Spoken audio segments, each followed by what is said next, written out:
नमस्कार, जय हिंद, जय भारत। भारतीय अवाम ताकत दल अपने भारतीय भाई बहनों अर्थात अपने देश भारत की जनता अर्थात अपनी भारतीय अवाम से भारतीयता आधारित आपसी श्रद्धा, भारतीयता आधारित आपसी स्नेह, भारतीयता आधारित आपसी प्रेम, भारतीयता आधारित आपसी अखलाक मोहब्बत, भारतीयता आधारित आपसी सहयोग, भारतीयता आधारित आपसी सम्मान, भारतीयता आधारित आपसी एकता, भारतीयता आधारित आपसी भाईचारा तथा भारतीयता आधारित आपसी सद्भाव को समझने व उसे आत्मसात करके वैसा ही और उसे अनुसार आचरण एवं व्यवहार करने हेतु और इसके समस्त भारत में प्रचार प्रसार करने हेतु और इसकी अहमियत और महत्व को प्रत्येक देशवासी को समझाकर उसे अपनाते हुए वैसा ही और उसी अनुसार आचरण एवं व्यवहार करने हेतु और प्रत्येक देशवासी को अपना ही भारतीय भाई बहन मानकर, समझकर, अपनाकर उनके साथ वैसा ही और उसी अनुसार आचरण एवं व्यवहार करने हेतु सतत, सदैव और हमेशा अदब के साथ, आदर के साथ अर्ज करता है, विनती करता है। ये कल हमारे भारतीय अवाम ताकत दल के पदाधिकारी से बात करते हुए कोई भारतीय भाई कह रहे थे कि जो भरोसे की बात कही गई है वो तो बात सही है। हमारा पूरा प्रयास होगा और हम बल्कि ईश्वर या खुदा से ये विनती करेंगे कि हमको वो ताकत काबिलियत दे कि जो भरोसा हम पर अपनी खुद की अवाम हम पर भरोसा करती है या कर रही है वो कोई ऐसा मैंने कोई ऐसा वक्त ना आए, कोई ऐसी नौबत ना आए, कोई ऐसी परिस्थिति ना आए कि हम उनके जो भरोसा उन्होंने जो कायम किया है उसको हम टूटने दें। तो ये हमारी चूँकि भरोसा ही हमारी सबसे बड़ी पूंजी है पूरे इस यानी अभियान में। तो पूरा अपनी कोशिश, ईश्वर का आशीर्वाद, खुदा की रहमत, सब पर हमको भरोसा है कि हम जो है जो भरोसा हमारी आवाम ने, हमारे आदरणीय भारतीय भाई बहनों ने व्यक्त किया है, हम उस भरोसे को टूटने नहीं देंगे। तो वो भारतीय भाई कह रहे थे कि अब हम चैन की नींद से सोएंगे। भारतीय अवाम ताकत दल का कहना है चैन से सोने का समय नहीं है। चैन से आप कैसे सो सकते हैं? ये विघटनकारी ताकतें राजनीतिक दलों के वेश में चुनाव जीतने के खातिर उनके हौसले कितने बुलंद हैं जरा देखिए ना। तो कैसे आप जो है चैन की नींद सो सकते हैं? चैन की नींद सोने का वक्त तब आएगा जबकि ये सारी ताकतें आप लोगों के द्वारा नष्ट में नाबूद होंगी। तब आप और इसके बाद भारतीय अवाम ताकत दल वो सारी चीज़ें जो आपकी ख्वाहिशें हैं, जो आपकी इच्छाएं हैं और जैसा आप चाहते हैं कि ऐसा भारत बने, ऐसा माहौल आए, तब आप जो है चैन की नींद सो सकते हैं। लेकिन अभी जरा भी चैन की नींद नहीं सोना है। जितना भी हो सके आसपास पड़ोस, सोशल मीडिया, भारतीय माहौल को आगे बढ़ाने के लिए और भारतीयता आधारित एकता, भारतीयता आधारित भाईचारा, भारतीयता आधारित सद्भाव, भारतीयता आधारित अखलाक मोहब्बत और भारतीयता आधारित आपसी प्रेम, आपसी श्रद्धा, आपसी स्नेह, आपसी अखलाक मोहब्बत, आपसी एकता, आपसी भाईचारा, आपसी सद्भाव, सभी कुछ भारतीयता के आधार पर बढ़ाने के लिए जो कुछ भी हो सकता है, मीटिंग करिए, लोगों से मिलिए, लोगों को समझाइए और जहाँ तक और उसकी चर्चाएं करिए सोशल मीडिया को आगे बढ़ाइए। ये बहुत बड़ा काम है, इसलिए कि हमारे देश में बिखराव एक बहुत बड़ी समस्या है और उसी बिखराव को भारतीय जनता दल वो ख़त्म करना चाहता है और बाकी राजनीतिक पार्टियां जो हैं इसी बिखराव को और ख़राब करके और चौड़ा करके और उसको दुखदायी बना करके अपनी राजनीति और वोट और सत्ता का षड्यंत्र कर रही हैं। उस वोट और सत्ता के षड्यंत्र को इन्होंने नाम दे रखा है राजनीति का। तो तब तक हम आप यह देश हमारी आवाम कैसे चैन की नींद सो सकती है, तो ये बहुत आवश्यक है। और जैसा कि कई बार बताया गया है इसी YouTube के संदेश के माध्यम से कि यह दूसरी आज़ादी की लड़ाई है। यह दूसरी आज़ादी की लड़ाई इन काले अंग्रेज़ों से है और इन काले अंग्रेज़ों को भारत की पावन धरती से समूल समाप्त करना है, सबको मिल करके भारतीयता के आधार पर। तब एक नए भारत का और नए भारत की बुनियाद रखी जाएगी जिसमें सभी लोग भारतीय होंगे। न भारतीय तो हैं, जिसमें सभी लोग अपने को भारतीय ही समझेंगे और उसी अनुसार व्यवहार करेंगे। उसी प्रकार सभी कुछ आपस में एक संस्कार के रूप में, एक आदत के रूप में एक परिवेश होगा, माहौल होगा। तो उसी कोशिश में भारतीय जनता दल लगा हुआ है। लेकिन अभी भी जो राजनीतिक पार्टी जो विखंडनकारी ताकतें हैं, समाज को तोड़ने वाली ताकतें हैं, विभाजनकारी ताकतें हैं राजनीतिक दलों के बीच में, अभी भी उनके हौसले पस्त नहीं हुए हैं। अभी भी वो उनके हौसले से सिर्फ इसी आधार पर पस्त नहीं हुए हैं कि अभी उनको एक विश्वास है, अभी उनके भरोसा है कि अभी भी हमारे भारतीय भाई बहनों का कुछ तबका उनके इस जातीय जो है यानी मोह माया जाल में उनके हथकंडों का शिकार जो है बनने के लिए तैयार है। तो यही भ्रम जो है उनको, यही भ्रम उनका तोड़ना है आपके द्वारा। एक समाचार मिला परसों कि नए नियुक्त केंद्रीय मंत्री नारायण राणे जो कभी शिवसेना में थे, उनको महाराष्ट्र की सरकार ने गिरफ्तार कर लिया। अब इस स्तर की कायरता, इस स्तर की नपुंसकता और इस स्तर की निकम्मापनी आज़ाद भारत में कभी नहीं देखी गई। केंद्र की सरकार का इकबाल का इस स्तर तक गिरना कभी भी नहीं देखा गया कि केंद्रीय मंत्री को राज्य सरकार जो है उसकी इतनी हिम्मत हो जाए कि वो गिरफ्तार कर रही है। सुनने में आया है कि जिस जस्टिस ने नारायण राणे जी को जमानत दी, उसने टिप्पणी की कि क्या कल प्राइम मिनिस्टर को यदि ये गिरफ्तार कर ले राज्य सरकार, तो क्या उसकी भी जमानत, क्या उनकी भी जमानत हमको देनी पड़ेगी? उसकी टिप्पणी बहुत वाजिब है। जब इसी तरह से दौर चलता रहा और जबकि भारत के संविधान ने केंद्र को निर्बाध शक्तियां दी हैं, लेकिन आज उस केंद्र की सरकार पर एक नपुंसक जो मुखिया बैठा हुआ है, जो सारी शक्तियों को बिल्कुल जो है वो निष्क्रिय वो बनाए हुए है। उसको देखिए, हालांकि हमको सम्मान देना चाहिए और मैं बराबर सम्मान देता भी हूँ, लेकिन ये चीज़ें जो है नाकाबिले बर्दाश्त हैं।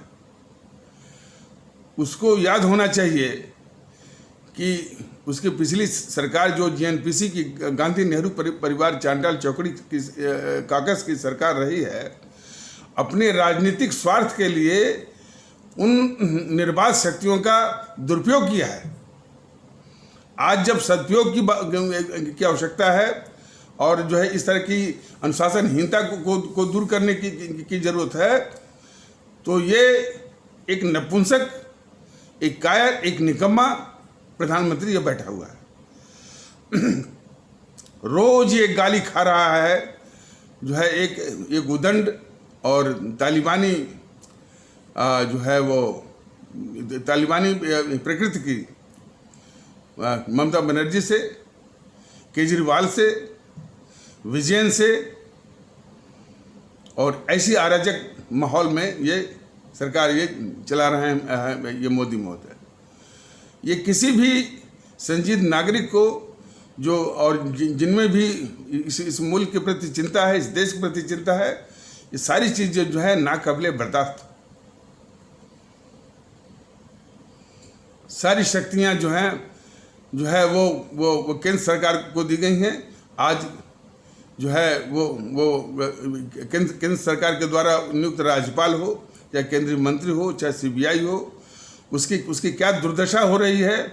और जो है यहाँ उपद्रवियों के आगे जो है दिल्ली पुलिस को निकम्मा बनाना, उसको पिटवा देना, और आतंकवादियों के द्वारा जो है वो उसको मौका देना कि वो लाल किले पर चढ़ जाए और जो है वो हमारे राष्ट्रीय गौरव लाल किले का अपमान करें, उस पर लगे जो हमारा राष्ट्रीय गौरव जो अपना तिरंगा है उसको हटा करके आतंकवादी झंडा लगाएं।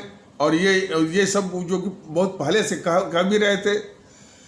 इस तरह की निकम्मा और कायर और देश को शर्मसार करने वाली सरकार की कभी किसी ने वो कल्पना नहीं की होगी। और उस पर फिर भी ये जो है ये निकम्मा और देश को शर्मसार करने वाला वो राष्ट्रवाद का मुखौटा जो है वो पहने हुए है। शर्म आनी चाहिए। देश को जो है शर्मसार कर दिया कि केंद्रीय मंत्री इसका गिरफ्तार हो रहा और कितने बेहयाई के साथ बोल रहे हैं कि जो है संविधान की हत्या हुई। संविधान की हत्या हुई तो संविधान का रक्षक कौन है? संविधान की रक्षा करने की जिम्मेदारी किस पर है? केंद्र सरकार पर है ना। तो निकम्मापनी की हद होती है। ये सारी हदें जो है निकम्मापनी की, अराजकता की और नपुंसकता की सब जो है वो पार हो रही है। आंदोलनकारी 3-3 महीने तक जो है वो सड़क जाम किए रहते हैं। उन आंदोलनकारियों में देश विरोधी ताकतें तो उनको समर्थन देती हैं। अंतर्राष्ट्रीय जो है भारत विरोधी ताकतें आकर के, आतंकवादी ताकतें आकर के शामिल हो रही हैं। कुछ भी नहीं ये निकम्मा, नपुंसक और कार किस्म का जो है ये प्रधानमंत्री कर रहा है। फिर भी कौन इसको जो है वो 56 इंच का सीना वाला क्या कर रहा है? वो सब बेकार है। एक कलंक टाइप का। और इस पर देखिए, इस पर जो है पता नहीं कहाँ से वो इंटरनेशनल रेटिंग का, यानी कल जो दिखा रहा था कि इंटरनेशनल रेटिंग के अनुसार इनकी लोकप्रियता बहुत जितने भी मैंने विश्व के नेता हैं उनसे सबसे ऊपर जा रही है। तो इनकी लोकप्रियता तो जो है वो भारत में घट रही है, लेकिन विदेशों में बढ़ रही है। तो इससे तो बेहतर है कि वो जो है वो भारत में चुनाव लड़ना छोड़ करके वो विदेशों में लड़ लें चुनाव और वहाँ से जीत के आए तो देखें कि कैसे वो प्राइम मिनिस्टर बनते हैं।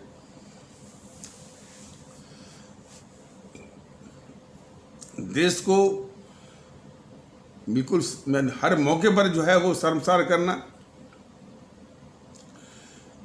कोई इस संबंध में कुछ आरएसएस के लोग आए थे, भारतीय जनता दल के पदाधिकारी से बात कर रहे थे। वो हालांकि इन बातों का संदर्भ देना कितना उचित रहेगा या कितना उचित नहीं रहेगा इसमें हम नहीं जा रहे हैं, लेकिन उन प्रकरणों से हो सकता है कि जब सामना हो तो उसको वो इनकार भी कर सकते हैं कि हमने ऐसा नहीं कहा था, लेकिन इससे उनकी मानसिकता वो पढ़ने की आवश्यकता है। तो वो कह रहे थे कि 2 साल से ये कोरोना की अवधि है और उनको जो है यानी हमको जो है वो सहयोग करना चाहिए मोदी जी का या योगी जी का। और सवाल इस बात का है, अच्छा, और ये कह रहे थे कि बार बार कह रहे हैं कि ये पाल रहे हैं। सवाल इस बात का है कि इतनी बात जो बताई जा रही है, सर्वप्रथम तो ये कहा जा रहा है कि एक भारतीय एकता की बहुत सख्त जरूरत है, देश में बहुत बिखराव है। और कितनी बार कहा गया कि भाई हमारे अमर शहीदों ने जो अपनी कुर्बानी दी है, शहादत दी है, जिनकी बदौलत हमको आज़ादी मिली है, उन्होंने अपने देशवासियों को अपना ही जो है भारतीय भाई बहन माना, उसी जज्बे से। और जो है सभी लोग जो है भारतीय हैं और भारतीय के रूप में व्यवहार करें, आपस में एकता बनाएं, भाईचारा बनाएं। यही जो है हमारे उन अमर शहीदों ने जिन्होंने हंसते हंसते अपने प्राण सहित सब कुछ न्यौछावर किया भारत माता की बल वेदी पर, जिनकी कुर्बानी शहादत की बदौलत हमको आपको इस मुल्क को आज़ादी मिली।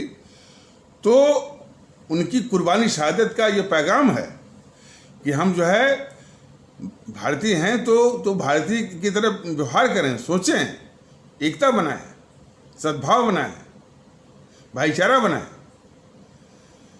ये उनके संदेश का आदेश है। ये बार बार कहा जा रहा है, तो इस पर कुछ वो टिप्पणी नहीं करना। और लगता है कि मोदी और योगी इत्यादि लोग खुदा हो गए हैं। ये अमर शहीद कभी भी अपने को खुदा नहीं माने, हमेशा वो देश को समर्पित रहे, आवाम को समर्पित रहे। और हर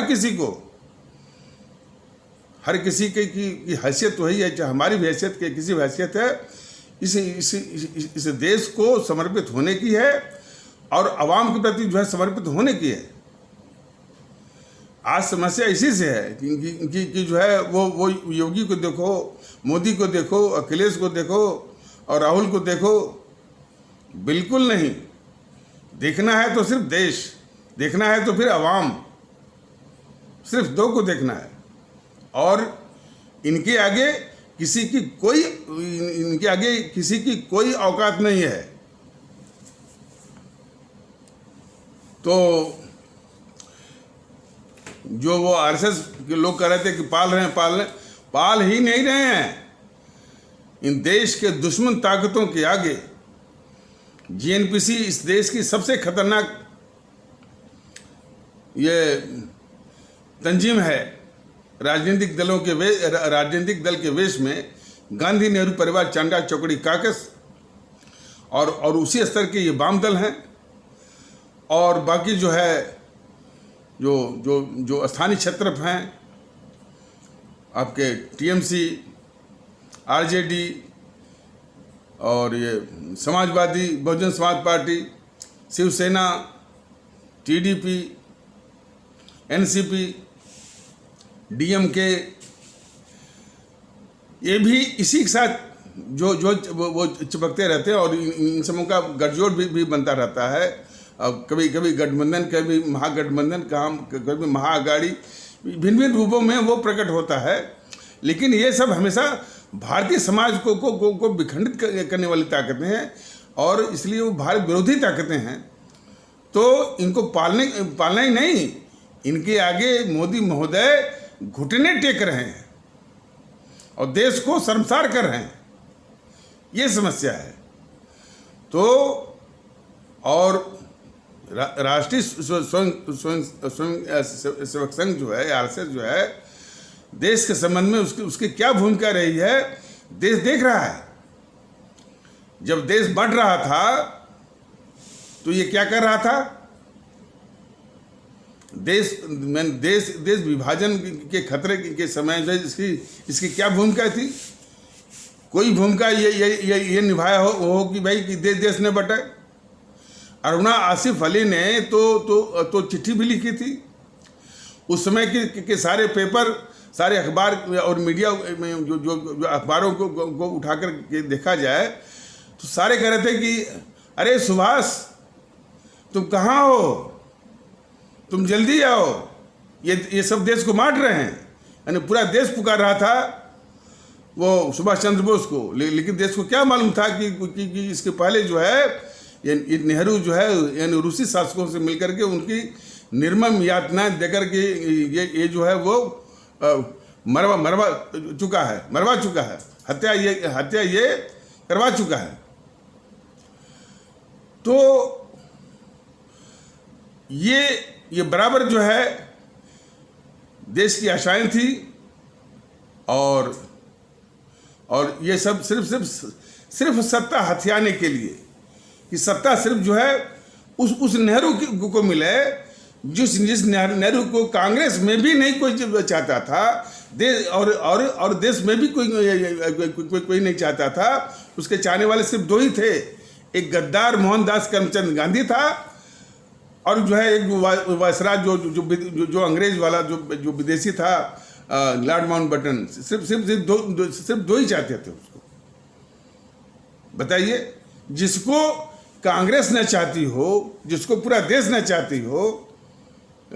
चाहता हो, उसको कितनी बड़ी साजिश करके इन सबों ने बिठाया। और इसीलिए देश बटा और 25 से 30 लाख लोगों ने जान गंवाई, 3 करोड़ से ऊपर जो है घर उजड़े। और ये बात भारतीय ताकत दल यूट्यूब के माध्यम से आज 2.5 साल से कह रहा है। जनता इसको समझ रही है और जब इस देश की जनता समझना शुरू की तब ये इस मुद्दे को हल्का करने के लिए ये गद्दार बीजेपी वाले अब इसको एक जो है उसको चुराने की नियत से कर रहे हैं विभाजन विभीषिका। और इनकी गद्दारी जरा और देखिए, विभाजन विभीषिका करके ये एक माहौल तो खड़ा करेंगे। भारतीय ताकत दल पहले से बता रहा है कि भाई इससे बड़ी ऐतिहासिक त्रासदी भारत के इतिहास में कभी रही नहीं, वो भी आज़ादी के नाम पर, कि उस दिन आज़ादी मिली। तो लेकिन किसने देश को बंटवाया? कौन था जो सिर्फ सत्ता के लिए जो है इस देश को बांट दिया? यही दो थे गद्दार, जवाहरलाल नेहरू और जो है मोहनदास करमचंद गांधी। इसको ये बीजेपी वाले फिर बचा रहे हैं। यही तो गद्दारी है बीजेपी के देश के खिलाफ। बीजेपी के नहीं, अब तो ये भी सुनने आ रहा है कि आरएसएस वाले भी जो है वो गांधी की वो तरफदारी कर रहे हैं। और आरएसएस वालों का, बीजेपी वालों का सिर्फ एक ही एजेंडा है, नेहरू और नेहरू परिवार के सारे पापों को ढकना और हमारे इस्लाम आस्था वाले भारतीय भाई बहनों को निशाना बनाना। ये चीज नाकाबिले बर्दाश्त है। वो योगी कह रहा था कि हम जो है ताजमहल को राम महल बनाएंगे। तुम कुछ भी बना दो, लेकिन योगी ऐसा कोई गद्दार नहीं होगा कि इस जवाहरलाल नेहरू पर बनी हुई जितनी स्कीम है, जितने संस्थान हैं, तुम उसको जो है छूता नहीं है। और जहाँ मुसलमान शब्द लिखा हुआ है तुम वहीं पर दौड़ करके वो नाम बदलने की बात कर रहा है। और ये मुख्यमंत्री बनने का फिर से वो ये ख्वाब देख रहा है। इतने घिनौने विचार का आदमी। तो ये कहाँ तक जो ये सारी बातें बताई जा रही हैं तो इस पर इन सबों का ध्यान नहीं है। आगे कहते हैं कि आप साथ क्यों नहीं देते हैं? जो बीजेपी इस देश के लिए अभिशाप बनी हुई है, जो मोदी जी इस देश के लिए अभिशाप बने हुए हैं, जो योगी जी जो योगी महोदय इस प्रदेश के लिए अभिशाप बने हुए हैं, उसके लिए यह आरएसएस कहता है कि आप साथ क्यों नहीं देते हैं उसका। सवाल इस बात का है कि आरएसएस की यानी खुद की यानी क्या भूमिका है। आरएसएस के ही कारण जो है अन्य जो है तबकों में, भारतीय समाज के अन्य तबकों के कट्टरवादियों का जन्म हुआ। वैसे तो शुद्ध रूप से यह देश को जानना चाहिए कि हिंदू मुस्लिम एकता जो है सबसे बड़ी चुनौती थी वो अंग्रेजी सरकार की, अंग्रेजी हुकूमत की। हिंदू मुस्लिम एकता को तोड़ने के लिए उन सबों ने तमाम इस तरह के वो षड्यंत्र किए। उन षड्यंत्रों में इन सबों ने अपने शासन, अंग्रेजी सरकार ने अपने शासन काल के अधीन 4 संस्थाएं बनवाई। पहली संस्था बनी कांग्रेस, और कांग्रेस को तो जो है किसी अंग्रेज ने ही जो है वो स्थापित करवाया, ये ह्यूम। और इसी काम के लिए, दलाली और मुखबिरी के लिए। और दलाली और मुखबिरी शब्द तो हालांकि काम तो यही है, और हमको भी यही वो कहना पड़ रहा है। लेकिन इसके जो चाटुकार इतिहासकार हैं, इतने इन शब्दों में नहीं बोले हैं कि कांग्रेस पर एक आरोप लगता था, एलिगेशन, तोहमत, यह अंग्रेजी सरकार की सेफ्टी वाल्व है। तो सेफ्टी वाल्व को देख लीजिए, और ये मुखबिरी और दलाली को लगभग एक ही चीज़ है। वो एक सफिस्टिकेटेड वर्ड्स में है, और ये थोड़ा सा क्रूड वर्ड्स में है। तो वो कहती है कि हमने आज़ादी की लड़ाई लड़ी। जिसने अंग्रेजी सरकार की मुखबिरी दलाली की, वो झूठ तब से झूठ बोल रही है कि हमने आज़ादी की लड़ाई लड़ी। और किसके आगे? बीजेपी वालों के आगे। बीजेपी वालों के आगे दहाड़ के कहते कि जब हम आज़ादी की लड़ाई लड़ रहे थे तो तुम कहाँ थे। और ये देखिए, सब तो बात है ही। सबसे बड़ा देश के लिए दुखदाई ये है कि देश को पता है कि ये जो जीएनपीसी है, गांधी नेहरू परिवार चांडाल चौकड़ी काकस, यह देश की इतनी बड़ी अभिशाप है कि यह इसी ने देश को बांटा भी है। देश को बांटने के बाद फिर जो देश अपना शेष बचा, उसको भी भाषावाद पर, प्रांतवाद पर, जातिवाद पर, संप्रदायवाद पर, क्षेत्रवाद पर, समूहवाद पर और भी चीज़ों में इस देश को बांट के वो ताकत किया। देश को बांटने वाली है, और देश को लूटना, और जो है इसमें शातिर और घोर अपराधियों का वो एक जो है गैंग, और बहुत ही खुखार औपनिवेशिक ताकत, और सारी संस्थाओं को बंधक बनाना, और सारी यानी संवैधानिक प्रावधानों का अपनी सत्ता के लिए जो है वो दुरुपयोग करना, सब अभिशाप इसमें है। और गरीबों को छलना, कभी मनरेगा है, कभी ये है, कभी वो है, ये सब पता है इसको। और लूट का तो कोई हिसाब ही नहीं है। ये बताया गया है कि लूट के विषय में कि जितना लूटने वाले को कौन आया था। सबसे पहले मोहम्मद बिन कासिम आया था, इसके बाद कौन आया? वो महमूद गजनी आया था, इसके बाद कौन आया? मोहम्मद गोरी आया था, इसके बाद शक आए, हूड़ आए, और नादिर शाह आया था ईरान से, जबकि वो मोहम्मद शाह जो है भारत का जो है वो सम्राट था। और फिर इसके बाद अंग्रेज, इन सब की लूट को आप जोड़ दीजिए।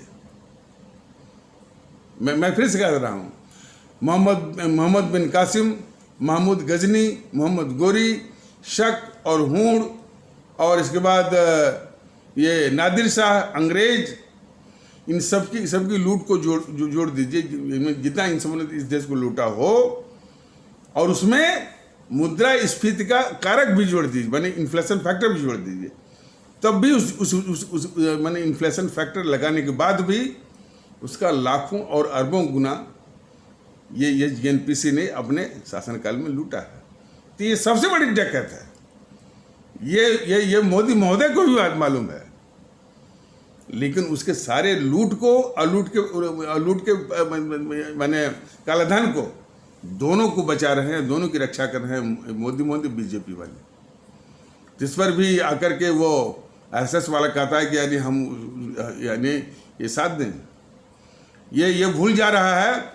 वो बराबर कहता है आरएसएस वाले कि हम देश को देखते हैं। तुम कभी भी देश को नहीं देखे हो।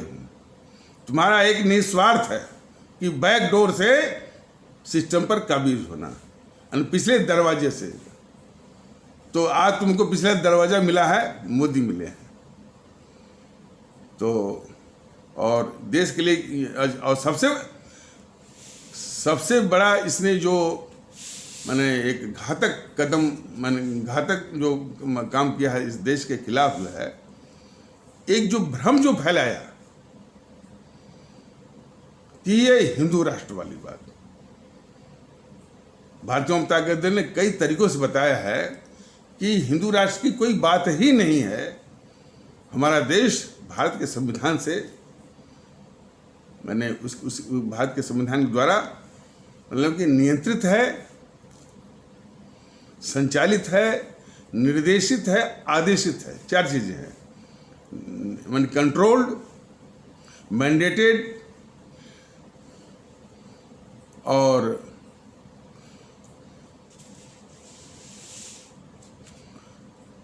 ऑर्डेन्ड और कंडक्टेड और डायरेक्टेड होने के कारण जो है हमारा देश भारत गणराज्य है, भारतीय गणतंत्र है और इंडियन रिपब्लिक है। ये सच्चाई है। इस सच्चाई के होते हुए भी ये झूठ बोलता रहा हिंदू राष्ट्र। अब हमारा जो इस्लाम आस्था वाला भारतीय भाई बहनों समाज है, उसकी एक कमजोरी, परमानेंट कमजोरी है कि इन सब मामलों में वो अफवाह झूठ का शिकार सबसे पहले होता है और सबसे अधिक होता है। दोनों चीज़ हो सकता है कि ये भारतीय जनता दल के इस संदेश के बाद थोड़ी उसमें कमी आई हो, लेकिन अभी भी झूठ और अफवाह का सबसे पहले सबसे अधिक शिकार होता है। तो वो सबसे पहले शिकार हुआ कि भाई हम ऐसे देश में रहते हैं जहाँ पर सभी पंथ को, सभी विश्वास के लोग रहते हैं कि ये हिंदू राष्ट्र है, और फिर उसमें भी कट्टरवादी तत्व होते हैं। हाँ, बिल्कुल हिंदू राष्ट्र है, वो हमारा इस्लाम खतरे में है, और जो है वो ये आरएसएस के रहते, बीजेपी के रहते, हमारा जो इस्लाम जो है वो बच नहीं पाएगा। इसको तमाम तरह की बातें, और फिर इसके बाद इसी भ्रम, दहशत और डर का जीएनपीसी ने भरपूर दुरुपयोग किया।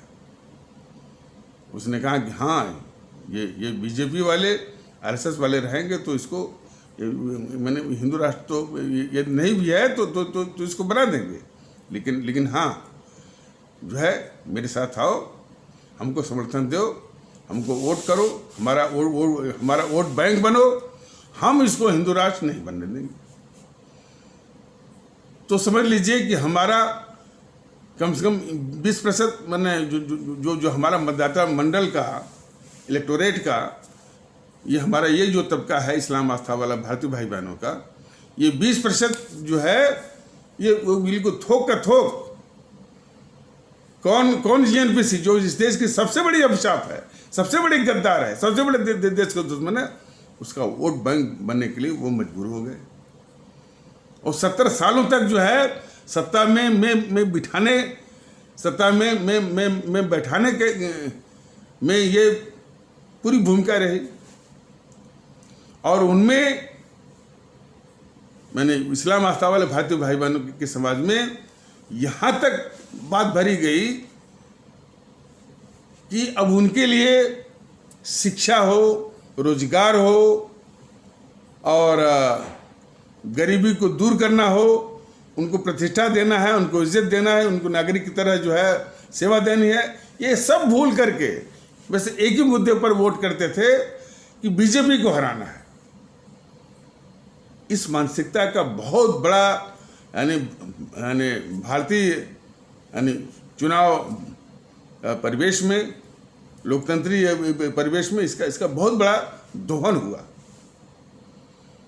और उत्तर प्रदेश जैसे प्रांतों में ये होड़ लगती थी सपाइयों में, इन जीएनपीसी वालों में यानी कांग्रेसियों में, बसपाइयों में कि हम बीजेपी को हराएंगे, हम हराएंगे, हम हरा सकते हैं, हमको वोट दो। बताइए, ये लोकतंत्र है?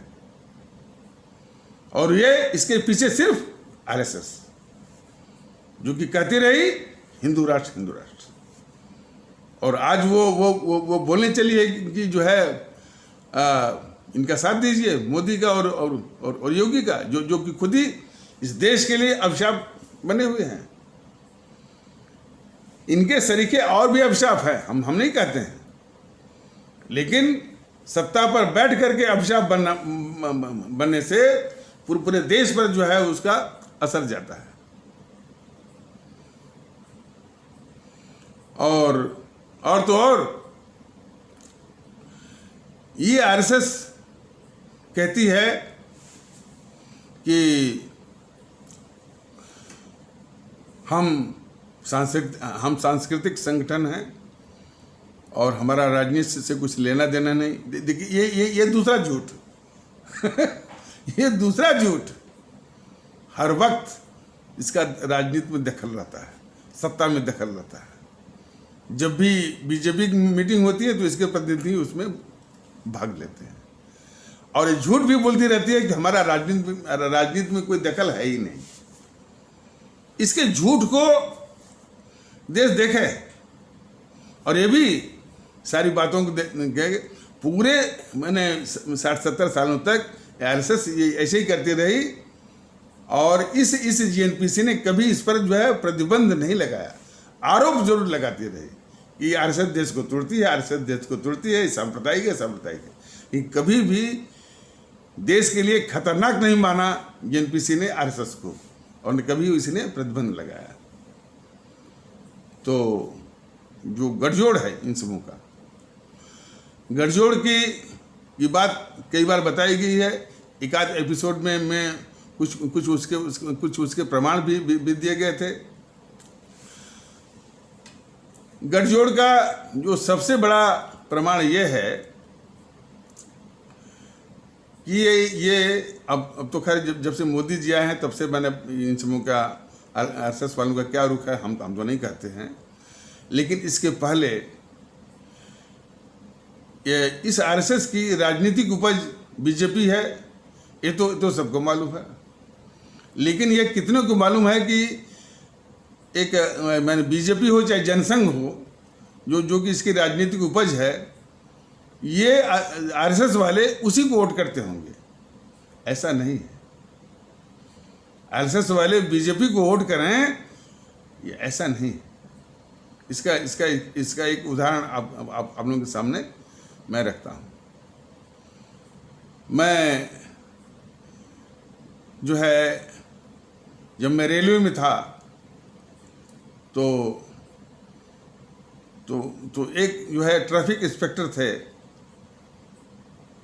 श्रीवास्तव करके, तो वो बोलते थे कि हम शाखा जाते हैं। तो जब भी ट्रेन की यात्रा के दौरान जब मिलते थे तो हमने उनसे एक सवाल किया, श्रीवास्तव जी ये बताइए, आप तो खैर आरएसएस की शाखाओं का हम जाते हैं, ये बताइए कि आप आरएसएस की राजनीतिक उपज जो है जनसंघ है। एक स्वाभाविक सा सवाल उठता है हम जैसे भारतीय लोगों के दिमाग में कि जो आपकी राजनीतिक उपज है जनसंघ जो है, ये बताइए कि आरएसएस वाले जनसंघ को ही वोट करते हैं या कहीं और वोट करते हैं? और ये सवाल हर एक भारतीय भाई बहन के दिमाग में आना चाहिए कि ये आरएसएस वाले, मैंने अब ये 2014 की पहले जरा सोचिए, अभी इधर क्या माहौल है, यानी हम नहीं कह सकते। तो 2014 के पहले ये आरएसएस वाले बीजेपी को या जनसंघ को ही वोट करते हैं कि नहीं करते हैं, यह भी अपने आप में एक बहुत बड़ा सवाल है। तो यही सवाल मैंने उनसे पूछा कि ये मन में तो यही कि भाई चूंकि आप ही की वो राजनीतिक उपज है तो आप लोग जो है उसी को वोट करते हो, लेकिन जरा इसको कंफर्म कर दीजिए। तो बोला कि नहीं वो ये मत देना और जो मताधिकार है वो हमारा गुप्त अधिकार है और किसी के सामने हम वो कह नहीं सकते, और ये तो एक जो है एक आचरण की संहिता है, तमाम इस तरह के तर्क वो दे रहे थे। लेकिन मैं भी उनका पीछा छोड़ने वालों में से नहीं था। बराबर ये सवाल जो है जब भी मिलते थे उनसे पूछा करता था। सवाल क्या था कि भाई ये कॉमन इम्प्रेशन है कि आरएसएस की राजनीतिक उपज जो जनसंघ हो चाहे बीजेपी है उसी को आरएसएस वाले वोट करते होंगे, लेकिन इसी को आप कंफर्म कर दीजिए। तो ये बराबर मैं ये पूछा करता था। तो काफ़ी समय बीत गया, करीब 4-6 महीने या 6 महीने से ऊपर। जब भी मिलते तो मैं यही सवाल मतलब ऐसे नहीं कि यही बोला करता था, और बातों में ये बात मैं जरूर ये पूछा करता था। एक दिन हमको भी जिद आ गई, मैंने कहा श्रीवास्तव जी आज मैं आपको छोड़ूंगा नहीं, आज आपको बताना ही पड़ेगा कि जो मेरे मन में आशंका, और ये मेरी आशंका नहीं बल्कि कई भारतीय भाई बहनों में भी स्वाभाविक रूप से सवाल ये आएगा कि ये आरएसएस वाले बीजेपी को ही वोट करते हैं या किसी और को। तो आज आपको बताना पड़ेगा, आज आप जा नहीं सकते। तब जब इतनी बड़ी घेर-घार मैंने किया उनको, तो बोले कि सिंह साहब, हम ही नहीं पूरा आरएसएस का कैडर, हम ही नहीं पूरा आरएसएस का कैडर, और ये बात किसी से कहिएगा मत कि हम ही नहीं पूरा आरएसएस का कैडर सिर्फ उगते हुए सूरज को सलाम करता है। जरा सुन लीजिए, वो आरएसएस वाला आदमी कहा कि हम ही नहीं पूरा आरएसएस का कैडर सिर्फ उगते हुए सूरज को सलाम करता है। तो जरा समझ लीजिए, 60-70 सालों से उगता हुआ सूरज कौन था? तो अब ये भ्रम टूट गया कि आरएसएस वाले बीजेपी को वोट करते हैं। बीजेपी वाले माने आरएसएस वाले हमेशा इसी जीएनपीसी को, कांग्रेस को ही जो है वो वोट करते थे। जरा देखिए, राजनीतिक उपज जो है भले रही जनसंघ, लेकिन आरएसएस वाले हमेशा इस जीएनपीसी कांग्रेस को वोट करते हैं। ये किसको विश्वास होगा? और ये कम से कम हमारे इस्लाम आस्था वाले भारतीय भाई बहनों को भी समझना चाहिए कि भाई आप तो उसका वो वोट बैंक बने रहे। आरएसएस वाले जिसको कि आप सबसे बड़ा अभिशाप मानते हैं, वो भी इसको वोट करते रहे, इसी जीएनपीसी को। ये समझ लीजिए। दूसरा वो है प्रकरण जो है कि जब आडवाणी जी गए थे पाकिस्तान, तो जिन्ना साहब की मज़ार पर जाकर उन्होंने कहा कि जिन्ना साहब तो मुझे धर्म निरपेक्ष लगते हैं, सेकुलर लगते हैं, बस इतना फर्क आता, और कोई इससे अधिक नहीं। सिर्फ इतना ही कहने पर सिर्फ 2 में बहुत बड़ा भूचाल आया, सिर्फ 2 ही में, एक जीएनपीसी एक आरएसएस में। बाकी तो सब तमाशबीन हो गए, तमाशा देख रहे थे। बीजेपी भी तमाशा देख रही थी। बाकी और पार्टियां तमाशा। लेकिन ये दोनों बहुत परेशान हो गए आडवाणी जी के इस वक्तव्य पर कि भाई हमको तो जिन्ना साहब सेकुलर लगते हैं, धर्म निरपेक्ष लगते हैं। अब भूचाल का कारण क्या था दोनों में? भूचाल का ये कारण था जीएनपीसी में पहले ले लीजिए। जीएनपीसी में ये कारण था कि यदि आज जिन्ना साहब को यदि सेकुलर के रूप में देश वो स्वीकार कर लेगा, जान जाएगा, तो कल को इसकी भी परत खुलेगी कि जब वो सेकुलर थे और जिन पर ये हमेशा वो आरोप मढ़ करके ये अपने को सुरक्षित कर लिए थे कि नहीं देश बांटने का देश बांटने वाला जिन्ना थे, नेहरू नहीं थे, तो ये भी परत जो है वो ये भी परत खुलने में देर नहीं लगेगी कि देश को बांटने वाला तो नेहरू था। जिन्ना साहब के ऊपर तो इन समूह ने साजिश करके जो है वो इल्जाम मड़े थे, जो कि अब इसमें ये भारतीय वाम ताकत ये बता रहा है। अभी इसका चूंकि पूरा प्रचार नहीं हुआ है, लेकिन अभी से उनको दर्द जो है वो शुरू हो गया है। अब अभी मैं बताऊंगा कि इस दर्द का निवारण वो कैसे कर रहे हैं। ये तो ये सोच करके कि जिसमें देश के सामने ये आएगा कि भाई देश को बांटने वाले जिन्ना साहब नहीं, बल्कि ये गद्दार नेहरू है। और यही बात यदि पूरे देश में फैल जाएगी, तब इस जीएनपीसी का क्या होगा? ये सोच करके उनके नीचे की जमीन खिसक गई। तो बहुत बेचैन हो गए। अब जब वो बेचैन हो गए तो उसकी बेचैनी को देख करके आरएसएस भी बहुत बेचैन हो गई। होता है ना कि तो जैसे कि राक्षस की जान तोते में, राक्षस की जान तोते में, तो इसी जीएनपीसी की जान कहां पर है? वो आरएसएस के पास है। तो नहीं, उल्टा आरएसएस की जान जो है वो जीएनपीसी के पास है। तो यदि वो परेशान हुआ तो ये परेशान हो गई। लेकिन हाँ, जब आरएसएस परेशान हुई तो उसमें ये राष्ट्रीय अध्यक्ष थे लाल कृष्ण आडवाणी, जो है वो बीजेपी के राष्ट्रीय अध्यक्ष थे। इसने जो है जीएनपीसी ने आरएसएस के जरिए आडवाणी जैसे राष्ट्रीय अध्यक्ष पद जो है छिनवा लिया।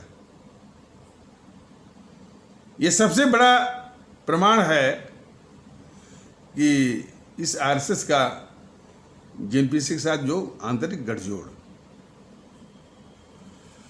और एक प्रमाण और है कि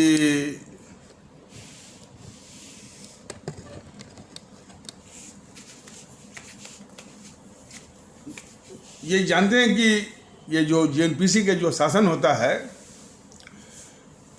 जितने भी भ्रष्टाचारी होते हैं, यानी भ्रष्ट किस्म के होते हैं, जो अपना काम वो कराना चाहते हैं, तो एक सिद्धांत होता है कि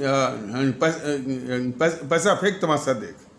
पैसा हो तो आपके पास पैसा है तो कोई भी काम रुकेगा नहीं।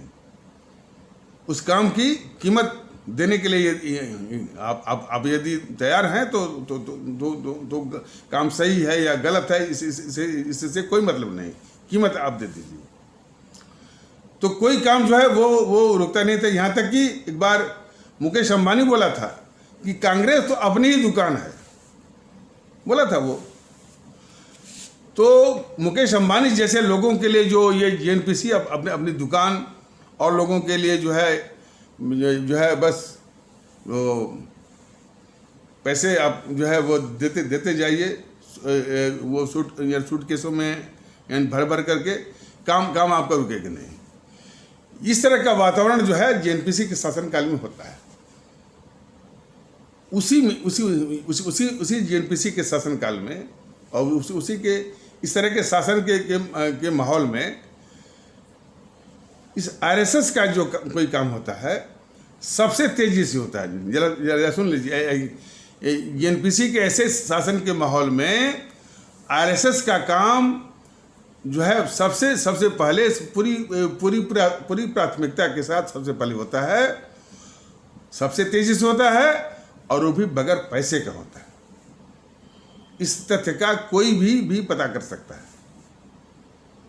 ये जेएनपीसी का और आरएसएस के गठजोड़ का, आंतरिक गठजोड़ का, यानी बार बार नहीं, सामने से नहीं, आंतरिक सबसे बड़ा प्रमाण है।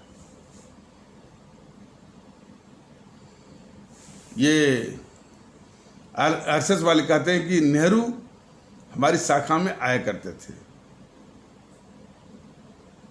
और वहाँ की जो स्मरण पट्टिका है या स्मरणिका है, उसमें लिख के गए हैं कि ये आरएसएस जो है एक देशभक्ति और सांस्कृतिक संगठन है। नेहरू ने 26 जनवरी के अवसर पर जो है आरएसएस को बुलाया था। ये बराबर ये आरएसएस के लोग आकर के जो है वो राकेश सिन्हा आकर के ये बोला करते हैं। जैसा कि पिछले एपिसोड में बताया गया था कि नेहरू इस देश का सर्वाधिक ऐतिहासिक गद्दार, नेहरू जो है भारत विरोधी अंतर्राष्ट्रीय साम्राज्यवादी ताकतों का बहुत ही खतरनाक भारत विरोधी एजेंट,